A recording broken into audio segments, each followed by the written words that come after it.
Bonjour à tous, bienvenue dans ce nouveau numéro du Samedi Politique. Au programme de cette semaine, à une semaine des élections européennes, je reçois Pierre-Yves Rougeron.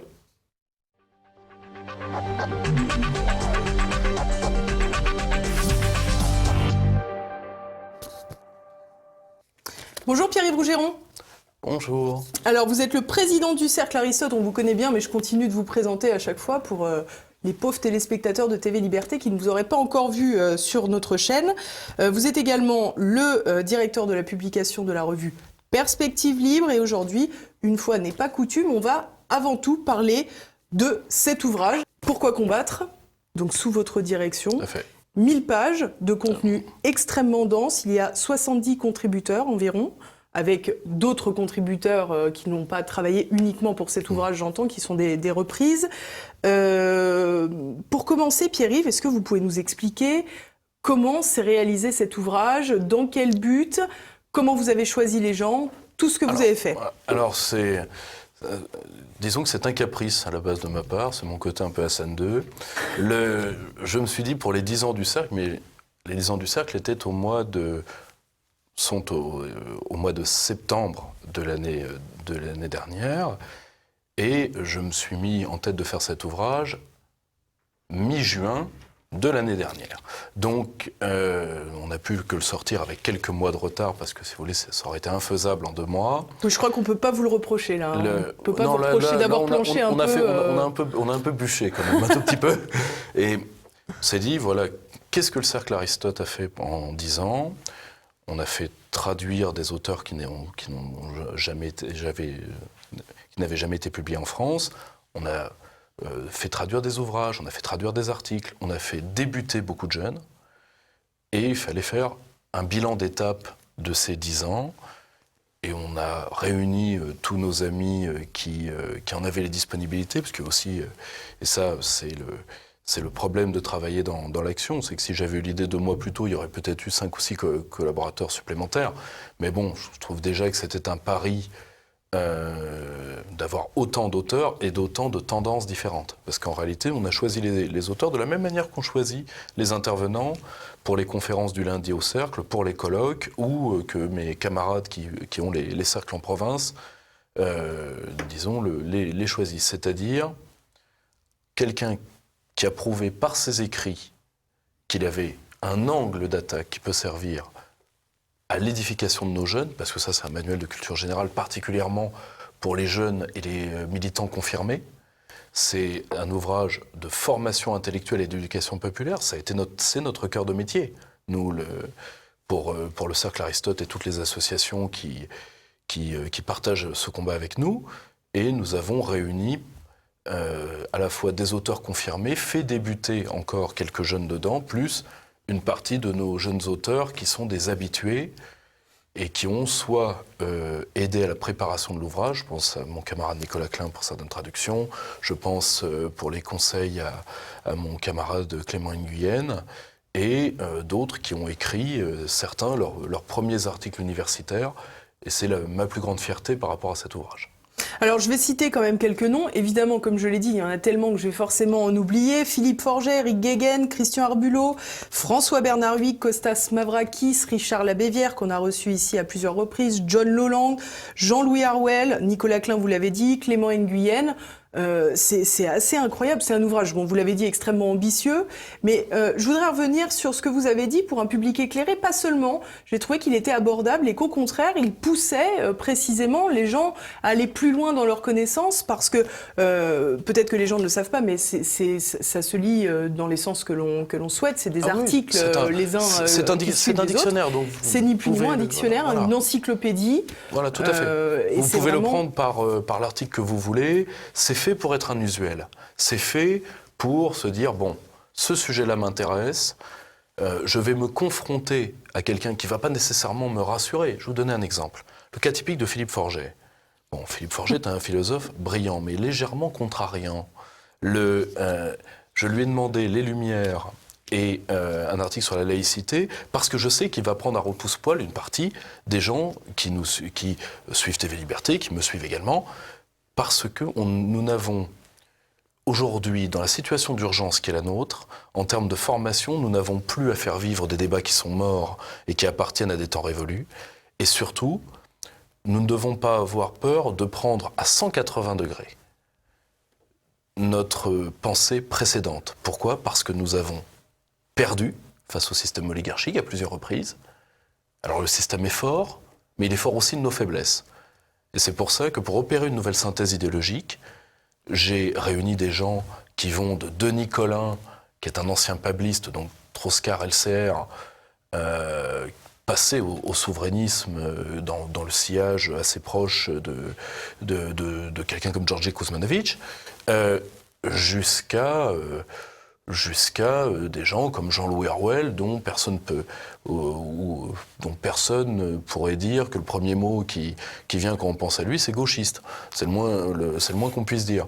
Mais essayer de transcender les clivages qui nous ont été imposés pour redonner un moule de formation à une jeunesse nationale qui est de plus en plus nombreuse, qui en manque assez cruellement, il faut bien le dire, et ce, parce qu'on s'en occupe pas assez.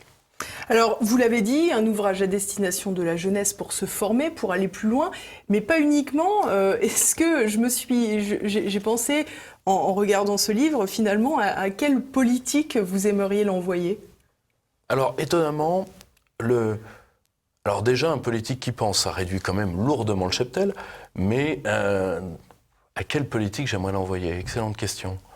Peut-être que vous l'avez déjà fait d'ailleurs. Non, je ne l'ai pas fait justement parce que ça ne m'était pas venu à l'idée, étonnamment, parce que énormément de politiques aujourd'hui, parmi des gens intéressés, brillants, cultivés, il y en a, particulièrement dans la galaxie souverainiste, sont quand même des gens qui sont très autocentrés. Donc si vous voulez, se confronter à la parole d'autrui, je suis pas totalement sûr que c'est ce qu'ils recherchent. Et c'est peut-être aussi pourquoi on en est là. Ensuite, pour ceux qui sont strictement électoralistes, malheureusement, le niveau baisse, quoi. On en est quand même à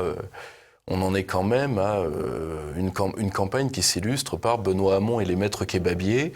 Si vous voulez, objectivement, voilà, la politique là tombe quand même de plus en plus. À Béziers. À Béziers. D'ailleurs, il est allé défier la droite en mangeant un kebab en plein Ramadan. Ça va lui faire. Mais bon, Benoît Hamon était le champion du slalom entre les thés à la menthe et les tapis de prière. C'est là où il veut chercher son électorat, mais malheureusement, je ne suis pas certain que le message lui rapporte. Mais si vous voulez, aujourd'hui, l'absence de pensée est telle dans la politique électoraliste que c'est horrible, j'y ai même pas pensé. Il y a beaucoup d'intellectuels auxquels j'aurais aimé l'envoyer. Oui, d'ailleurs, à certains, je l'ai fait, mais malheureusement, la politique aujourd'hui, alors vous me direz, le politique et le métapolitique se sont très souvent ignorés historiquement. C'est vrai. Mais je crois qu'on n'était jamais allé aussi bas quand même. Y compris malheureusement dans une partie de nos rangs. Alors cet ouvrage, on l'a dit, il est dense. Comment vous pourriez définir le point unificateur, j'allais dire le dénominateur commun de toutes ces contributions et de tous les contributeurs également ? Que la France survive. Que la France survive en tant que peuple, en tant qu'entité historique et en tant que liberté. C'est le point qu'ils ont tous en commun. C'est aussi d'ailleurs pour ça que nous les avons réunis avec mon équipe. C'est pour prouver, parce que, objectivement, on en était resté lors de l'élection d'Emmanuel Ier, nous en étions restés au constat, il n'y aura pas de grande convergence des patriotes. La preuve, il a gagné en réunissant la classe bourgeoise et compradore, plus les castors. Néanmoins, cette synthèse est en train d'être faite. Elle est faite par en haut et par en bas. Elle est faite par en bas par le mouvement des Gilets jaunes. Quoi qu'on en pense, oui, le mouvement s'est gauchisé, c'est vrai. Mais il reste, et vous avez reçu des camarades, vous avez retransmis certaines choses de certains Gilets jaunes qui sont restés, des Gilets jaunes historiques, qui restent dans l'organigramme. Je pense à Fabrice Grimal, je pense à beaucoup d'autres.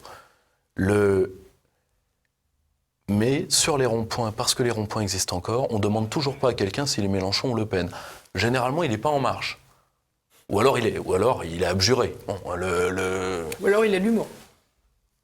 et un sens certain de l'assurance vie, de la prise de risque. Mais bon, le centriste courageux, n'allons pas jusque-là.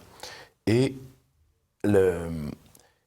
par en haut, voyons bien que les catégories de l'adversaire, sur lesquelles d'ailleurs En Marche rebondit actuellement en parlant de la convergence des extrêmes, c'est ce qui n'est rien de plus qu'un habillage, disons, rose bonbon de l'ancienne accusation de rouge-brun. Oui, bien sûr. On est quand même pas dans la grande originalité. Des accusations, soit dit en passant, qui ne sont pas venues uniquement d'En Marche, qui sont également venues du camp plutôt d'extrême gauche. Tout à fait, et qui viennent aussi de la part de la gauche du capital, qui sont... c'est l'accusation facile. Voilà, qui sont entre le castor et le chien de garde. Vous savez, ils sont dans l'indifférenciation, l'écriture inclusive, tout ça. Donc il y a du chien de garde, il y a du castor, il y a de tout dedans, si vous voulez. Mais il faut bien comprendre qu'une large partie de la pensée nationale, parce que c'est ce qui fait en Europe, si on met de côté le réveil de la pensée italienne et surtout de la pensée britannique actuellement, c'est ce qui fait quand même une des particularités de la France. La France a toute une alter intelligentsia, a tout un contre-monde, dont vous faites partie d'ailleurs, parce que vous les relayez. La plupart des pays d'Europe n'ont pas ça, parce qu'ils n'ont pas l'élan vital pour ça. Quoi qu'on en pense, parce que quand on se regarde, on se désole. Quand on se compare, on se rassure. Je vous rappelle que l'expérience, par exemple, populiste anti-immigration de gauche en Allemagne, elle a duré 6 mois. 6 mois. Et après, je crois que la jeune femme qui avait eu cette idée, maintenant, va faire des blagues sur une chaîne du câble allemand, ce qui est peu ragoûtant. Mais on a Cyril Hanouna chez nous. Oui, mais là, vous voyez, c'est là où on voit que le couple franco-allemand, faut pas essayer. Mais vous voyez ce que je veux dire ? La plupart des intellectuels courageux, parce que nous, on en a encore, sont en train de se dire, bon, faut commencer avec l'européisme, avec l'antifascisme, avec l'antifascisme de chaque coupé, parce que être antifasciste en 2009, c'est très facile. À titre personnel, je viens d'une famille qui a été antifasciste à l'époque où ça coûtait un petit peu. Donc, j'ai aucun respect pour ces gens-là.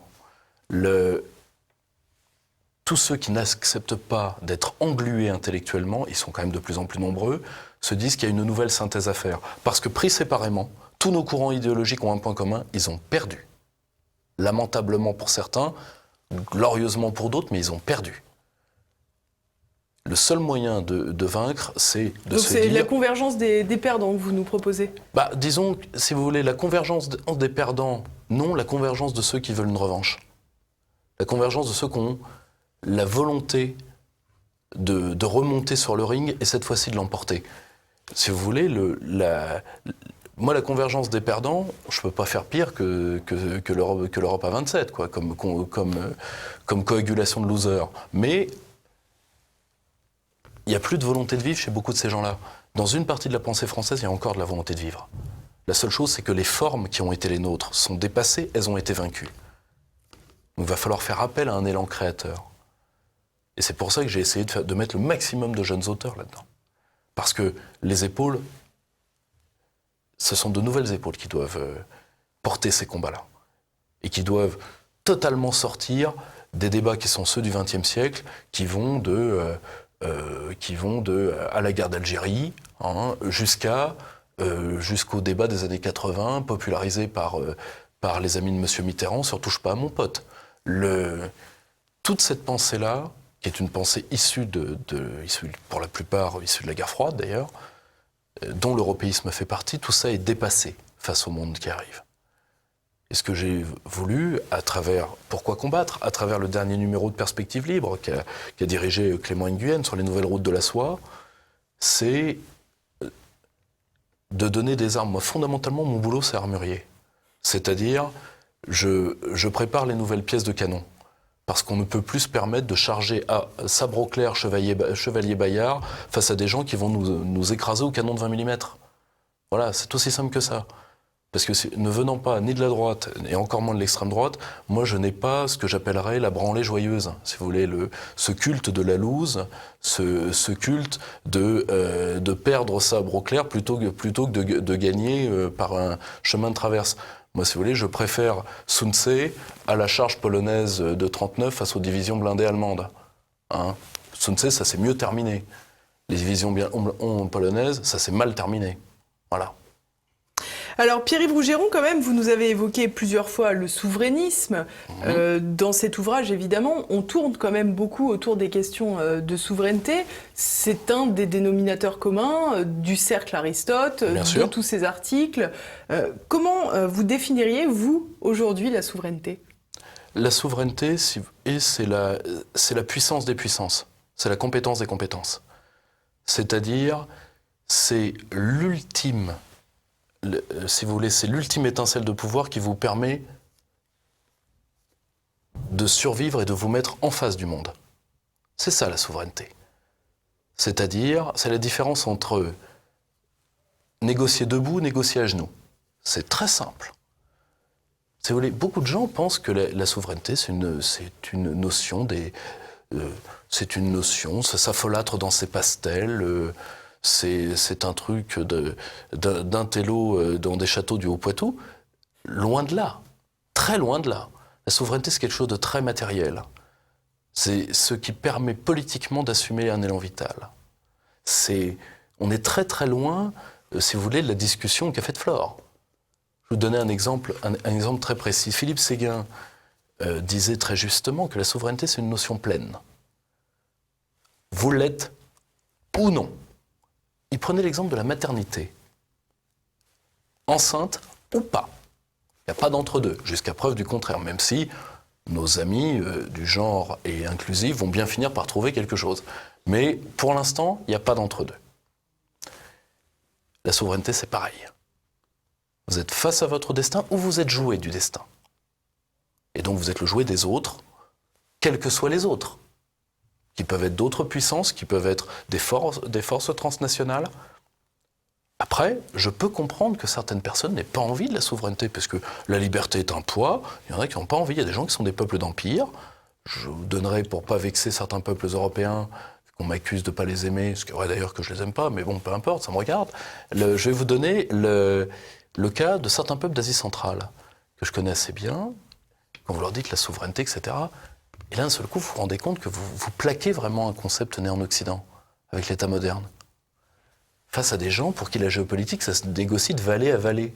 C'est-à-dire, moi, c'est ma vallée, la vallée d'à côté, c'est des mecs que je peux pas blairer, je ne sais pas pourquoi, mais mon grand-père pouvait pas les blairer, mon arrière-grand-père non plus, on se voit, on se tire dessus. Et vous leur dites, oui, mais l'armée, le développement, la technologie... Et, ah oui, c'est sérieux ça, oui, c'est pour les Russes, pas pour nous.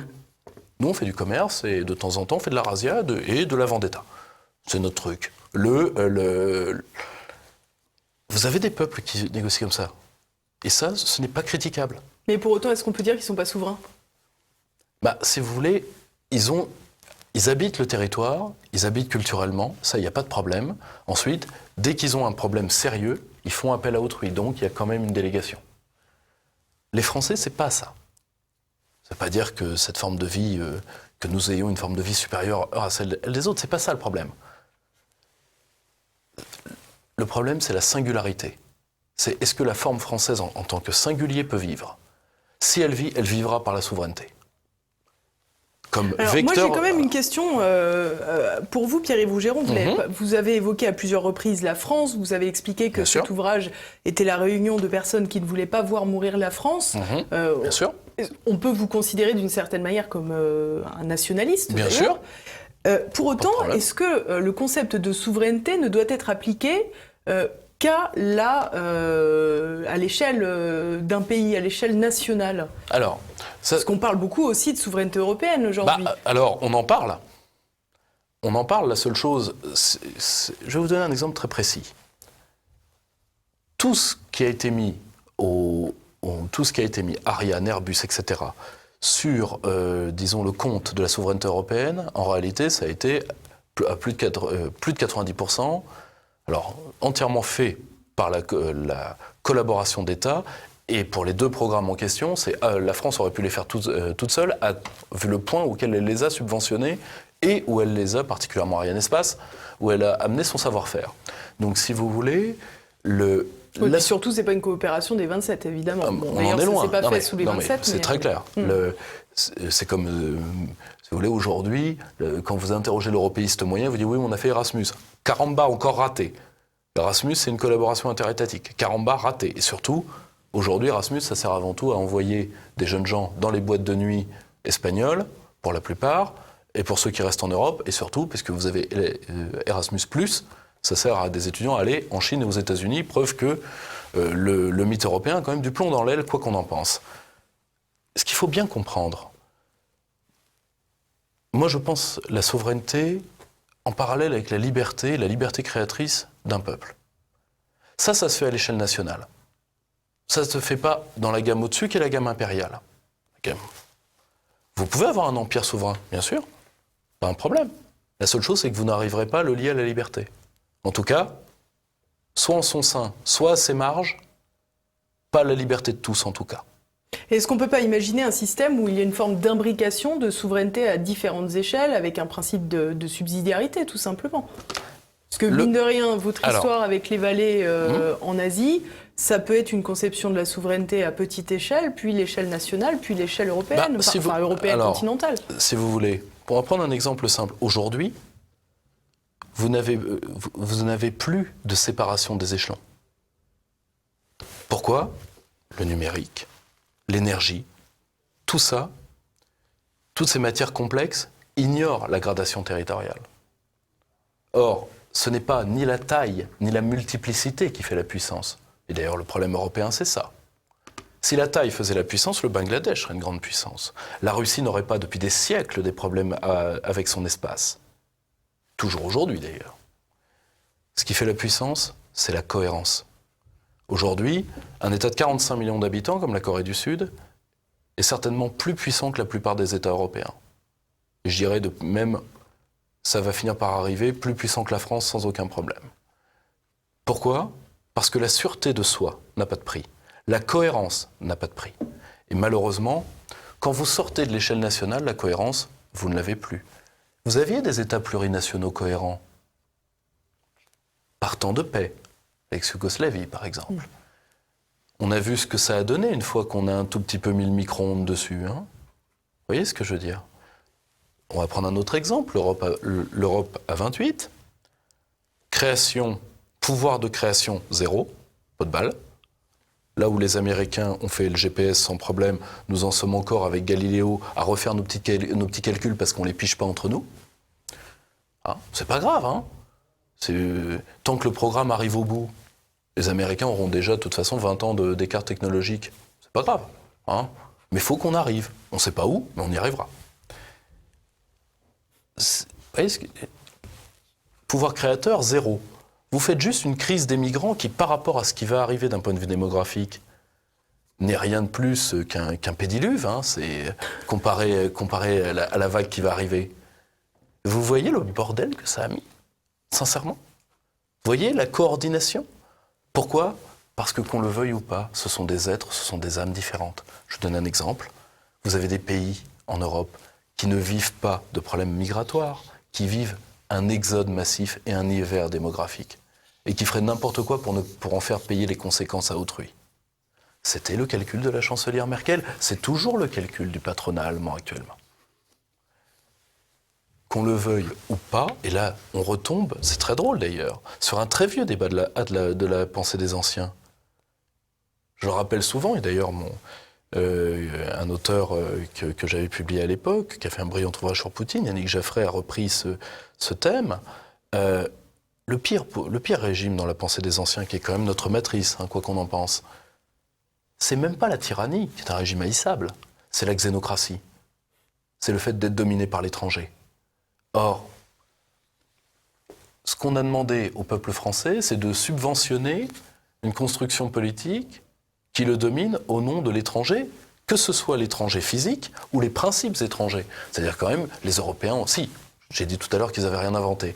Non, c'est pas vrai. Ils ont inventé un principe génial. Cotise à ton invasion. Voilà. Ça, c'est beau, ça. Ça, ils l'ont inventé. Hein. Mais mis à part ça, à ton invasion culturelle, à ton invasion démographique, etc. Cotise. Je crois que personne ne l'avait fait, ce coup-là.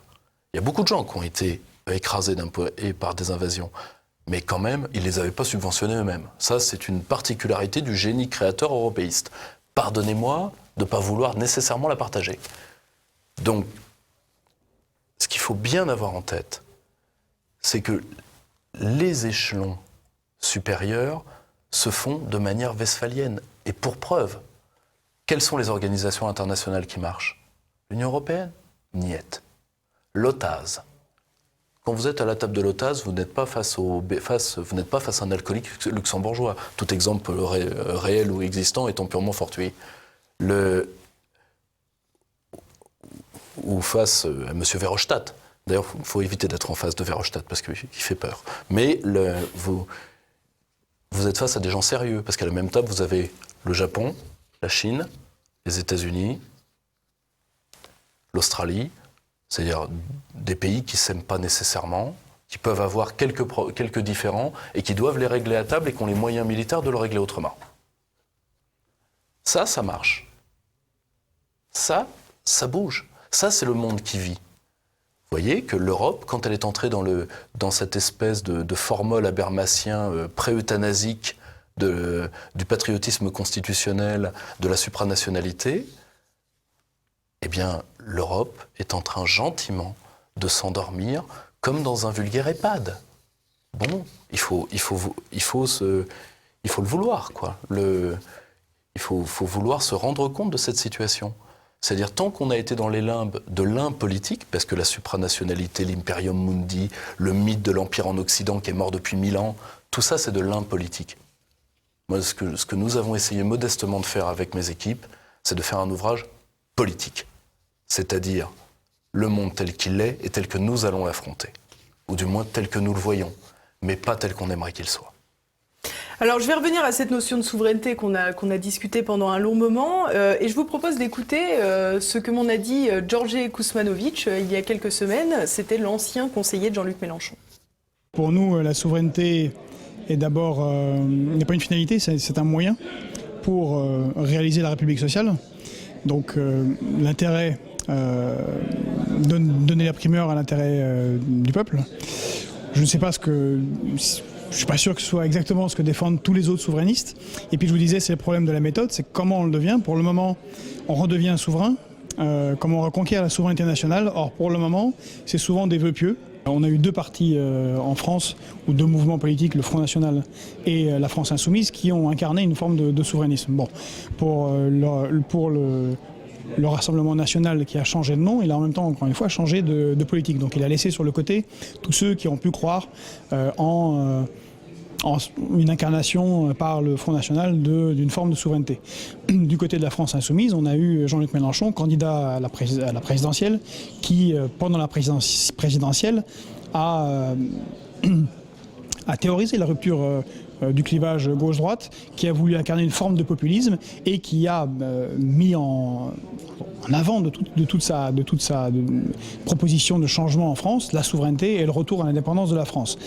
On voit après les élections que là aussi il y a eu un revirement et c'est pas très clair maintenant comment, avec la tête de liste de la France Insoumise aux européennes, il veut dénoncer les traités européens, mais qui ne veut pas en sortir. Enfin bon, on revient à des vieilles pratiques de gauche. Donc là aussi, on a un retour en arrière.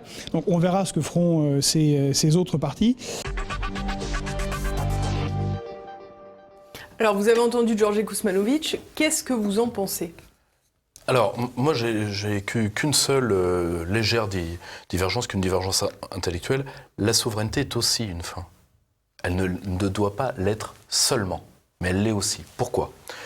Parce que quand vous avez, quand vous avez la souveraineté, c'est exactement comme la liberté, si vous voulez. Prenez l'exemple de Spartacus. Est-ce que quand les esclaves se sont révoltés, ils voulaient autre chose que la liberté ? Ils y ont pensé après. Mais d'abord, la liberté. D'abord, l'émancipation créatrice. D'abord ça. Qui n'est rien de plus que le fait de se dire « je suis vivant et maître de moi ». Ensuite, et c'est ça le problème, c'est pour ça d'ailleurs que beaucoup de gens ne veulent pas de la souveraineté. Vous connaissez peut-être ce passage d'André Gide, où à un moment, ce qui se passe dans un train, et un voyageur en regarde un autre endormi et se dit « il a une sale tronche, après tout je suis un homme libre, on est tout seul, je peux le balancer par la fenêtre ». Et ça le torture. Puis à un moment, il dit « bon, si je vois un tunnel à tel endroit, Je le balance. Le tunnel vient, il commet l'acte. Pourquoi ? Parce que la liberté était... Ce sentiment de liberté, là pour le coup pour le mal, mais pour le bien c'est exactement la même chose, était trop lourd à porter. Or, aujourd'hui, je crois que c'est dans Les Faux Monnayeurs d'André Gide, et c'est à vérifier. Mais ce qu'il faut bien comprendre, c'est que la liberté, on doit la vouloir pour soi. Après, si on est digne d'être des hommes comme nos pères ont été des hommes. Bon, après, on peut tout à fait dire, finalement, le devenir Cyril Hanouna du monde. Pourquoi pas ? Il n'y a pas de souci. Là, on sera post-politique, post-humain, tout ce que vous voulez. Mais je ne suis pas certain... En tout cas, moi, c'est pas le monde c'est pas le monde que je veux pour ma fille. Ça, c'est très clair. Et si vous voulez, c'est la seule différence que j'ai ensuite avec les considérations politiques qui sont celles de Kuzmanovic. Je suis assez d'accord. Je pense que M. Mélenchon doit se mordre les doigts tous les jours de l'avoir laissé partir. Alors justement à ce sujet, donc vous venez de le dire, Kuzmanovic a quitté les rangs de la France Insoumise peu avant la campagne pour les européennes. Avec Charlotte Girard, avec François Coq, avec ce qui faisait le meilleur des équipes de Jean-Luc Mélenchon. Et ces derniers jours, il a perdu une nouvelle figure, un jeune qui avait fait campagne avec lui pour la présidentielle, Andrea Cotara, qu'il a appelé à voter pour la liste de Jordan Bardella, donc du Rassemblement national. Je vous propose de réécouter ses déclarations. Je crois qu'Emmanuel Macron a catalysé la colère des Français. Et donc j'appelle à voter pour la seule liste, finalement, souverainiste, qui met en avant l'indépendance de la France et qui est la mieux à même de faire barrage à Emmanuel Macron et de faire barrage à ce rouleau compresseur antisocial qu'est la liste d'Emmanuel Macron. Cette liste, c'est la liste de M. Bardella. Comment vous expliquez cet éclatement des clivages ? Alors, premièrement, je ne suis pas certain qu'on en sorte grandi si on fait un duel de castors, mais ça, c'est le premier point. Mais comment expliquer ça ?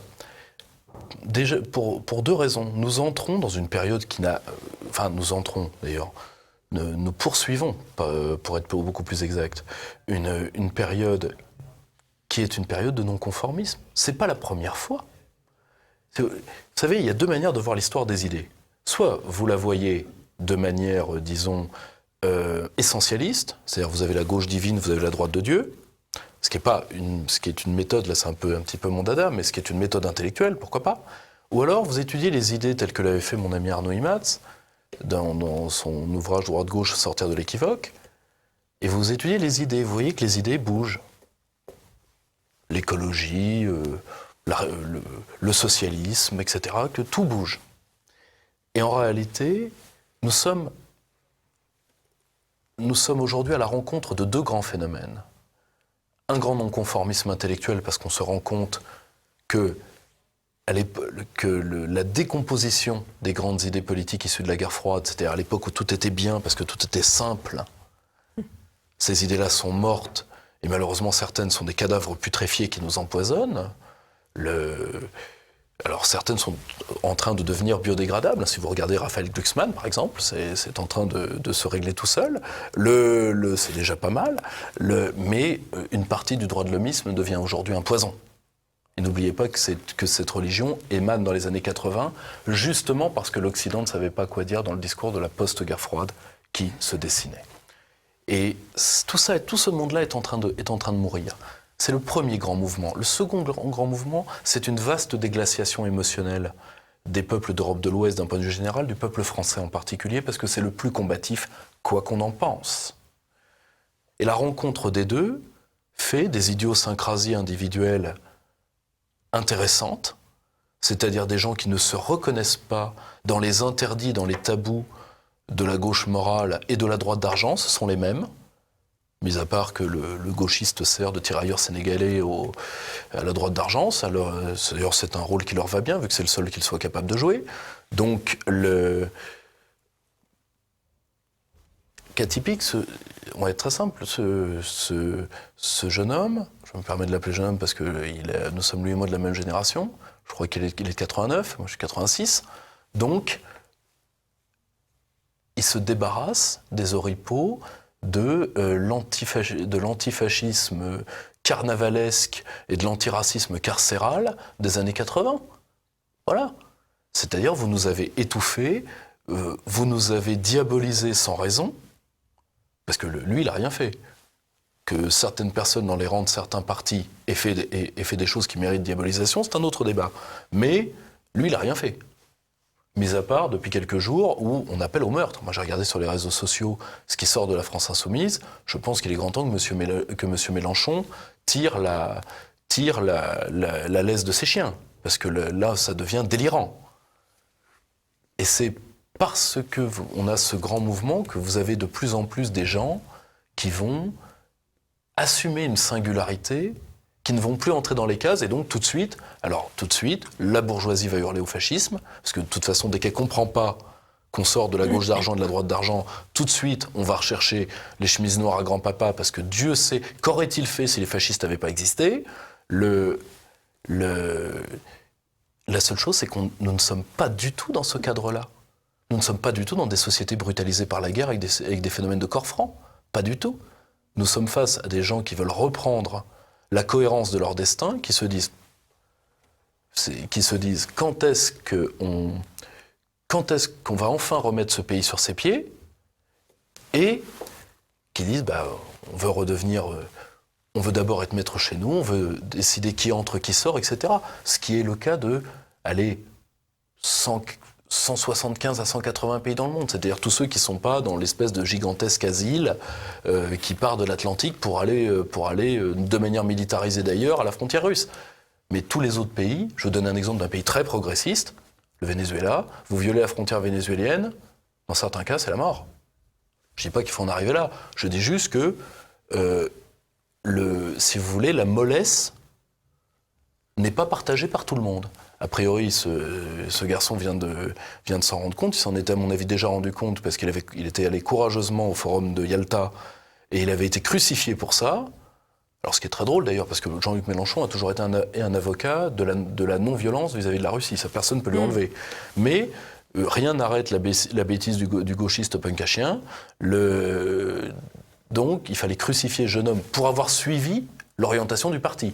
Mais il s'était retrouvé dans le même avion, dans la même pièce, ou avait pris le même ascenseur que Marion Maréchal Le Pen, je ne me rappelle pas ce que c'était. Et donc, c'était devenu une ignoble ordure. Et une fois que vous avez subi ce genre de diabolisation, je connais un peu le sujet, ça vous tanne un peu le cuir, et à la fin, vous pouvez envoyer tout promener.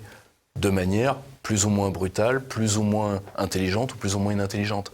Mais vous allez voir ce genre de cas se multiplier, ça a au moins un aspect positif. Je ne dis pas la décision en elle-même, qui elle peut être tout à fait critiquable. Mais il y a un aspect positif là-dedans, sauf si il s'est rallié juste pour la gamelle, si c'est le cas, c'est tristouné. Mais, en l'occurrence, il n'est pas sur les listes européennes. Voilà, donc mais si c'est vraiment quelque chose pour servir ses convictions, ça prouve qu'il y a encore des hommes. Entre ça et le brave curé qui a sauvé des trucs à Notre-Dame, c'est bien, c'est-à-dire qu'il y a encore une anthropologie en France. On n'est pas uniquement des lavettes. Pas mal, c'est déjà un bon point. Alors on va passer, on a parlé du coup de la France insoumise, on a parlé également du Rassemblement national à travers ce ralliement. Je voudrais vous montrer quelques instants d'un discours de François-Xavier Bellamy, la tête de liste des Républicains, puisque vous avez expliqué à plusieurs reprises qu'il fallait rendre hommage à nos pères. J'ai donc choisi une partie du discours qui devrait aller dans votre sens. Nous sommes les enfants de cette histoire magnifique. Nous sommes les enfants de l'idéalisme de Platon, de la juste mesure d'Aristote. Nous sommes les enfants de Cicéron et de Marc Aurèle, cet empereur qui savait que chaque matin, c'est pour faire œuvre d'homme qu'on se réveille. Nous sommes les enfants des paysans qui ont défriché l'Europe. Nous sommes les enfants des chevaliers qui ont inventé le code de l'honneur. Nous sommes les enfants de cet héritage des Lumières qui a développé la raison critique.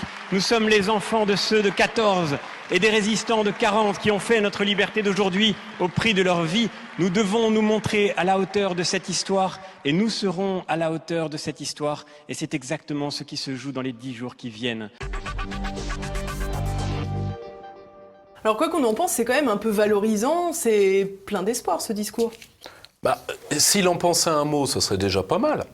Mais ce serait déjà pas mal, mais malheureusement, quand on est le premier de liste et que le troisième de liste, c'est M. Danjean, qui est bien placé pour parler de l'Europe, lui qui a été l'avocat de la mafia albanaise dans le dossier du Kosovo, et dont les amis, dont Hakim Tachi a fait suffisamment de morts là-bas, comme pour reprendre un terme de mon ami le colonel Jacques Auguard, là où l'Europe est morte, parce que s'il y a bien une terre dans laquelle l'Europe est morte, c'est bien les Balkans. Et je passe sur les affaires de maisons jaunes et de viande yougoslave vendue en gros sur le marché des organes à l'international. Hein. Ceux qui le veulent liront le rapport de Dick Marty dont M. Kouchner et M. Danjean ne sortent pas grandis.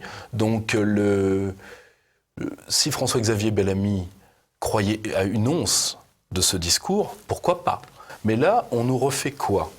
Alors déjà, je le dis sincèrement, quand M. Bellamy sera au Parlement et qu'il ira prendre ses ordres au PPE, qu'il ira prendre ses ordres à la CDU allemande ou avec des personnalités qui sont des Français de papier comme Joseph Daul, il parle de ce qu'il veut, mais il ne parle pas des résistants de 40. Hein? Ça, c'est olé, là, pour le coup, ça touche une corde assez sensible chez moi, parce que nous, l'aller simple par les futurs amis de M. Bellamy, pour les trains vers l'Est, on l'a eu. Donc, 2 tons en dessous. Je pense que M. Bellamy nous refait dans une version moins colorisée, dans une version moins incarnée, dans une version moins chatoyante, une petite buissonnite.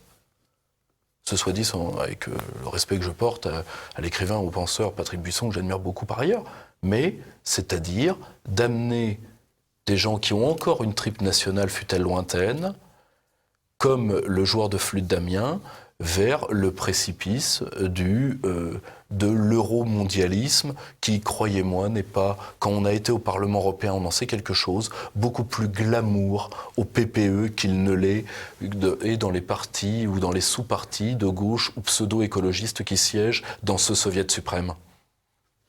Eh bien, ça fera une bonne conclusion. Merci beaucoup, Pierre-Yves Rougeron. Je vous rappelle quand même à tous l'ouvrage pour lequel Pierre-Yves Rougeron est avant tout venu dans ce samedi politique, Pourquoi combattre? Un ouvrage remarquable, je l'ai dit, plus de 1000 pages, même si la quantité ne fait pas forcément la qualité. Là, force est de constater que les deux sont réunis. Donc, je vous remercie beaucoup, Pierre-Yves, d'être venu nous présenter cet ouvrage. Merci. Je vous remercie à tous de nous avoir suivis. Je vous dis à la semaine prochaine. En attendant, n'oubliez pas, faites-moi plaisir, vous likez, vous commentez, vous partagez cette émission et vous n'oubliez pas non plus de vous abonner à la chaîne sur YouTube. À la semaine prochaine.